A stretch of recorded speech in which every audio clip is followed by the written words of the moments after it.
Good. Wait a minute. If I'm going to upload this in the morning, should I still say good morning? Hello, everybody. Thank you for tuning in, and welcome to another episode of the Black Dad Chronicles. My name is Courtney. I am your host. This is my show. And I am coming to you on, what day is this? Tuesday, May 16th, which is NBA Draft Lottery Night. So we find out the lottery order in the NBA, this next month's NBA draft. I say that because I am a big NBA stan. I will be tuned in to the playoffs, to the conference finals. But anyway, that's neither here nor there. That's not what I'm talking about today. So what am I talking about today? I'm talking about getting to know yourself. Because a lot of times you run into a lot of people in your day-to-day life who sometimes they seem like they're playing a character. And I guarantee you that when those people go home, they sit down, they take the shoes off, they are not that same person that they play out in the public. I can speak to that because I used to be that guy. So let me set the tone. Let me tell you a story. So back when young Courtney was in elementary school, middle school, in his formative years, he just wanted to exist. Like, I had no real dreams, especially once I figured out that I was not going to be tall enough nor good enough to make it to the NBA. I had no dreams of doing anything. It was just, I just wanted to exist. Now, I had ideas of, things I wanted to be in life. I wanted to be a veterinarian. I wanted to be a journalist. Several other things. I wanted to be a cook, which, eventually I went to school, went to culinary school. I became a cook, and I am a cook now. But it took a long time for me to figure out, and it's because I didn't know who I was. And I shouldn't say I didn't know who I was. I was in denial of who I was. So young Courtney, at 16 years old, still had a collection of action figures that he was playing with every day. Young Courtney, at 16 years old, still had his lineup of cartoons that he watched every day. Young Courtney, at 16 years old, still was on his front lawn with, a pretend bow staff, which was probably a broomstick, pretending like I was a Power Ranger, dang near every day. That's who I was. So I say all that to say this. I knew who I was. I was a nerdy kid who did not like his name because he was teased about his name and teased about being a little light-skinned. So I was in denial of who I was. I tried to play this cool guy. I played a character, essentially. I got my game, and you can ask any girl who I ever tried to talk to.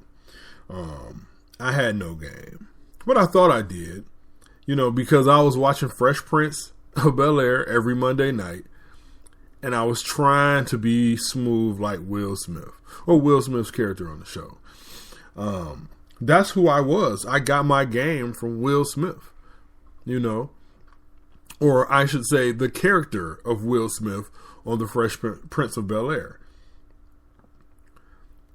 I was the king of the friendzone as a kid, mainly as a teenager. I thought I was this handsome young dude, beautiful smile, smooth, debonair. Really, I wasn't. I was not that guy. And the way that this relates to my kids is because I look at my son and I see myself. And it makes me uncomfortable because I was uncomfortable with who I was back then. I wasn't, times were different back then. Now it's more acceptable to be a nerd. Now it's more acceptable to be geeky because, culture dictates that, It's nerd culture is really a big thing. Geek culture is a really big thing. With drones, model toys, which are really just action figures that don't have articulate parts. But people still collect those, and it's popular. It's the cool thing to do. People wear glasses just to wear glasses just because, that nerd look is in. And it's always been that way. People have always worn fake glasses, But I'm just saying, back in the 90s, it wasn't as acceptable as it is today. So I really wasn't comfortable with myself.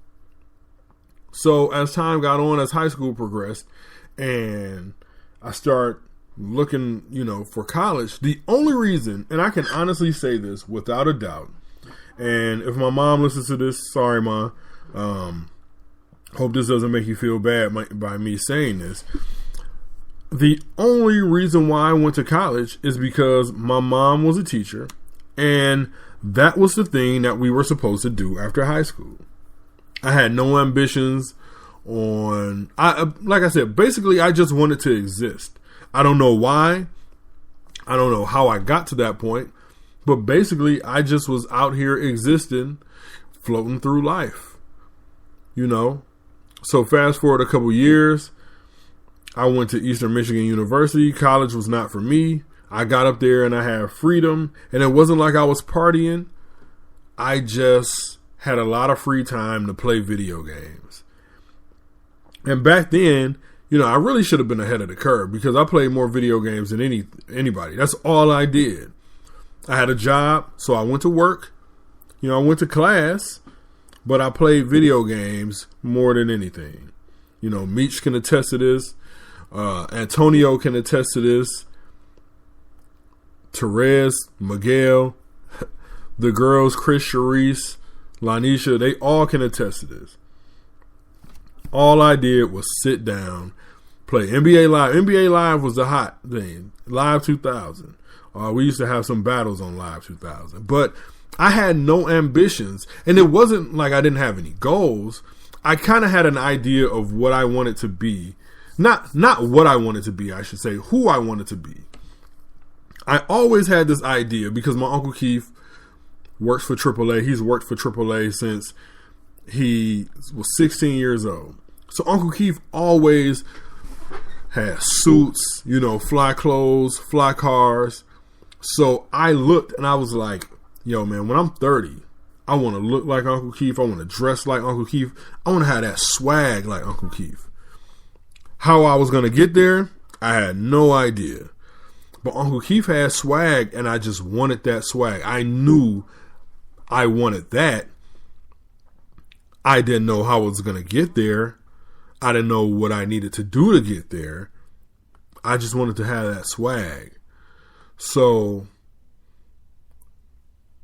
growing up, it was just like me constantly trying to find something. And I always quit things once they got too hard.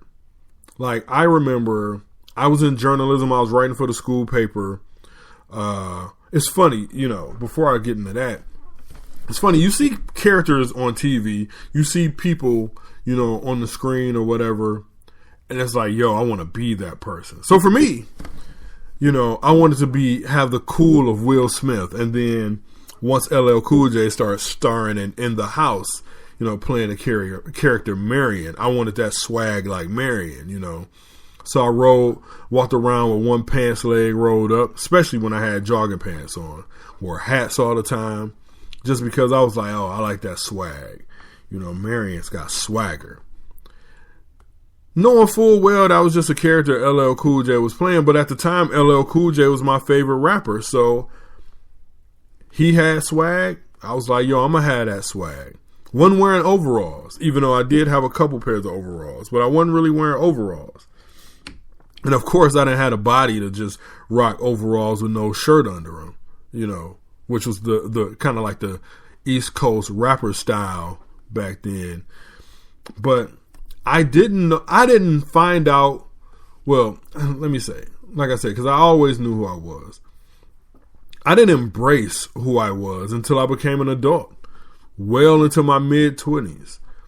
So, 11th, 12th grade, I wrote for the school newspaper.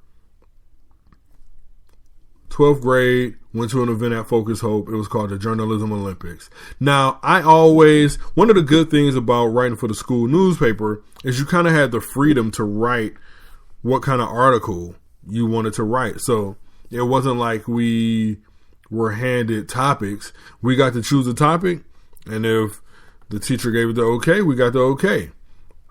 I remember, and I still have this picture framed, not framed, but it's laminated. My first story to go on the front page of the high school section in the Free Press. And it was called, "Do You Smell What I'm Cooking?" And you guys know why I titled my article that, right? You guys know why I titled it that, right? Because I wanted to be The Rock. I'm a big wrestling fan. Huge wrestling fan to this day. The other podcast I co-host is a wrestling podcast. I love wrestling. Going to an event next week. But I wanted to be The Rock. Versace shirts, fly shades, the people's eyebrow, white linen pants. I wanted to be The Rock. So I carried myself like I was The Rock. Everybody got the people's eyebrow from me. Everybody. I had a little weightlifting belt that I turned into a homemade WWE Championship belt. And it had all these quotes from The Rock on it. I remember it like it was yesterday. I'm looking at it right now in my head. But I wanted to be The Rock. But that really was a detriment because I wanted to be a character, and this was because I didn't want to come to grips with who I was. Now, nerd, because back then being a nerd was not cool. Now, like I said, it's cool to like technology, tinker with technology, nerd out about things. And I have things that I nerd out about, like I nerd out about food. I nerd out about cell phones. Like I said, I used to be a big sneakerhead, but, once you get kids and you have a certain salary, that kind of gets unrealistic. And it was like either me getting shoes or paying bills. So, bills kind of won out on that. So, but I didn't embrace who I was until I was about maybe 28 years old. And because I was tired of being a poser. I went through all these stages. I was, that smooth, that Will Smith swag. I used to use that slang, and then 19, 20, 21, I was using rapper slang. All my friends would clown me because I'd be like, "Nah, B, what up, son? Word is bond, kid." I used to use New York rapper slang in my everyday vernacular. And my friends was clowning me. My sister used to be the biggest person to clown me for it. Carlin and Meech used to be the biggest people who clown me about it. Using rapper slang. But because I was playing a character. So when I look at my son and I see the fact that he's kind of uncomfortable in his own skin, but he's still comfortable. And I think I make him uncomfortable in his skin because I'm uncomfortable seeing that much of myself in him. And I know that sounds weird, and I know that's probably not right. And I've tried to not, but it's some things that my son does that makes me cringe because I'm like, yo, that's who I was. And I tried to run from it and I tried to hide it. I didn't know he was going to be just like me like that. Now, and when I say just like me, he's just now. The one difference is I've always been a talker. I've always been a people person. I've always been able to strike up a conversation with anybody. But while he's not an introvert, he has introverted ways. He's going to keep to himself. He gets lost in his little world, playing with Yu-Gi-Oh cards and, playing his little video games on his tablet, playing Minecraft, all that stuff. So he doesn't have to play with, with other kids. He enjoys playing with other kids. He's not turned off by playing with other kids. But I look at him sometimes. I just see a couple differences. The main differences I see is the fact that I'm a people person. I'm social butterfly, outgoing, all that. And it takes him a minute to strike up a conversation. But when it comes to like kids playing, he's down for it all day long. And I'm more athletic than he was at 13 years old. Than he is at 13 years old. Because I was playing sports. He doesn't really play sports unless it's, with the neighborhood kids. But, man, I started playing baseball when I was like 7, 8 years old. Started playing basketball not long after that. I was skateboarding, bike riding, all that. So I did things, to stay athletic. And I played in a basketball league. And here's the key thing. It was free. It's tough to find, free leagues and stuff to play for kids to play in nowadays. But, so one of the things that gave me the confidence to really fully embrace myself is because I saw my wife being so comfortable with who she was. My wife's a nerd. And like I said, before, we started kicking it, she was just my nerdy little friend that came over to my house, played video games, and helped me with my homework when I was in college. But once I really truly realized that she was comfortable being a nerd, that kind of made me come out of my shell a little bit. So stop playing a character, people. Because in the long run, it doesn't do anything but confuse you, and it could hurt you, I say, and this is going to be controversial, but this is, this speaks to, people playing characters. I think, and I'm going to catch so much flack for this, I think Tupac Shakur is the most overrated rapper in the history of hip hop.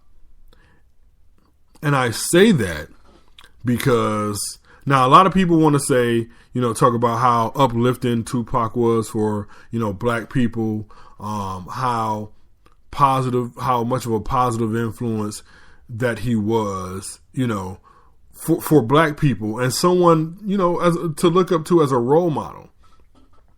But in every record, it was still murder, murder, murder, kill, kill, kill, B-word, B-word, B-word, hoes, niggas, thug life, yada, yada, yada. All that.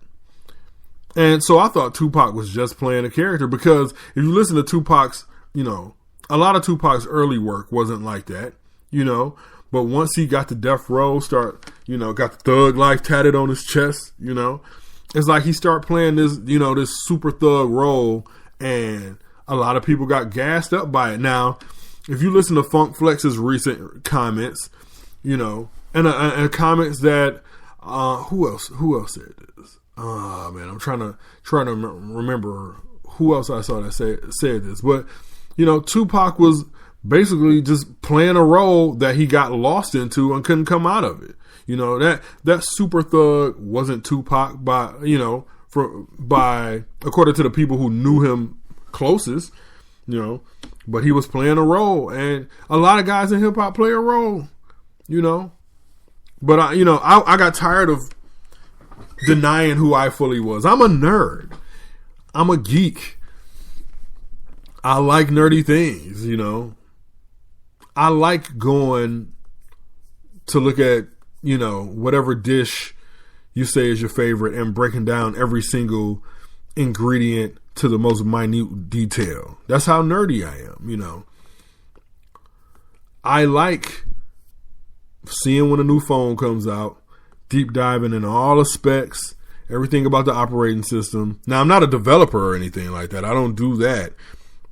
I just jump all into the specs, see what kind of camera, how many megapixels, what's the aperture on it, what's the processor speed, blah, blah, blah, how the operating system is optimized to run with the processor and the rest of the hardware, blah, blah, blah. I even nerd out about things that I don't do. Like, I'm really interested in weed, and I read about it and nerd out about it because, it does certain things to certain people, you know. This strand is different than this strand, you know. That strand is different than this strand. I nerd out about a lot of things, and I'm comfortable with it. Now, I'm comfortable being able to proudly go to the comic book store every Wednesday and walk out with $20 worth of comic books. I'm comfortable enough in my skin to volunteer at my local comic book store on Free Comic Book Day, which I did a couple weeks ago. You know, that was beautiful. That was me embracing my inner geek. It was me embracing myself.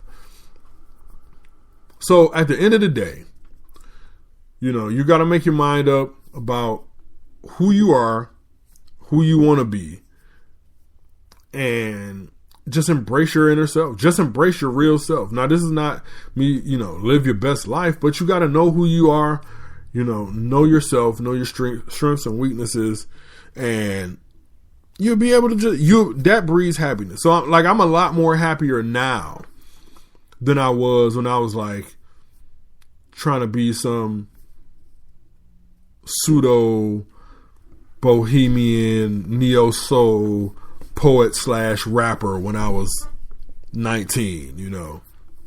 Because I used to sit in my room for like hours. I used to turn on Like Water for Chocolate, Track 12, you know, now Champa, Aphrodisiac for the World, and just put it on repeat, light some incense, and just write to it, you know, write poetry to it. And it's like, yo, that's the Neosoul type of thing to do, you know. That's what's in right now, you know what I'm saying? And that wasn't me, you know. Yeah, I like writing poetry. I haven't written in a long time. But, you know, I'm comfortable with who I am now. So, if you know yourself, get to know your kids. And when you see those things about yourself, when you see those things in your kids that you didn't like about yourself, you can become a lot more comfortable with seeing your kids being awkward and stuff like that. Because I'm a lot more, like, my girls don't really have traits that I had, you know, growing up. Now, they're nerdy too, but they're not as awkward with it. It's more smoother with my daughters. My son is just like mad awkward with it. And it took me really dealing with myself to kind of like, okay, let me not push him away or shun him because of this, but let me talk to him and see why he, you know, has embraced this. And it's because that's who he is.